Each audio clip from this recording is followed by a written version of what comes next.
ഇന്നലെ പറഞ്ഞില്ലേ, വൈറലാവാൻ വേണ്ടിയിട്ട് ഒരാൾ എന്ത് വേണമെങ്കിലും ചെയ്യും. അപ്പം കത്തിയെടുത്ത് ഒരാളെ കൊന്ന് നമ്മൾ കേട്ടിട്ടുണ്ട്. എന്നാൽ ക്യാമറ ഓൺ ആക്കി ഒരാളെ കൊന്ന് നമ്മൾ വിശ്വസിച്ചില്ലെങ്കിൽ ഇപ്പൊ വേണേ വിശ്വസിച്ചോളി. അതാണ് ഇപ്പൊ കേരളത്തിൽ സംഭവിച്ചുകൊണ്ടിരിക്കുന്നത്.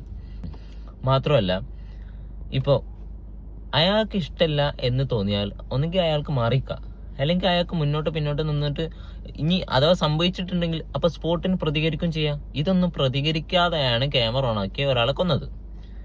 മാത്രവുമല്ല, ഈ അയാൾക്ക് അങ്ങനെ ഇഷ്ടമല്ലെങ്കിൽ, അയാൾക്ക് അങ്ങനെ തുടരണമെന്ന് ഇഷ്ടമല്ലെങ്കിൽ, അയാൾ കുറെ സൈക്കോളജിന്റെ കുറെ മൂവ്മെന്റുകളൊക്കെ റീലിലൂടെ പറയുന്നുണ്ട്. എന്നാൽ ഇതൊന്നും അയാൾക്ക് ഇഷ്ടമല്ലെങ്കിൽ അയാളുടെ DP ഒന്ന് പോയി നോക്കി, ആ ഇൻസ്റ്റയിലെ പ്രൊഫൈൽ ഒന്ന് പോയി നോക്കിയാൽ അറിയാം അയാൾക്ക് ഇത് ഇഷ്ടമുണ്ടോ ഇഷ്ടമല്ലേ എന്ന്. അപ്പോൾ ഇതിന് ഈ ആണുങ്ങൾക്കെതിരെയുള്ള ഈ മർദ്ദനങ്ങൾ എന്ന് നിൽക്കും, അല്ലെ ഇനി തുടരുമോ എന്ന് നമുക്ക് ചിന്തിക്കേണ്ടതുണ്ട്. അപ്പം ജസ്റ്റിസ് ഫോർ ദീപക് കാലിക്കറ്റ്.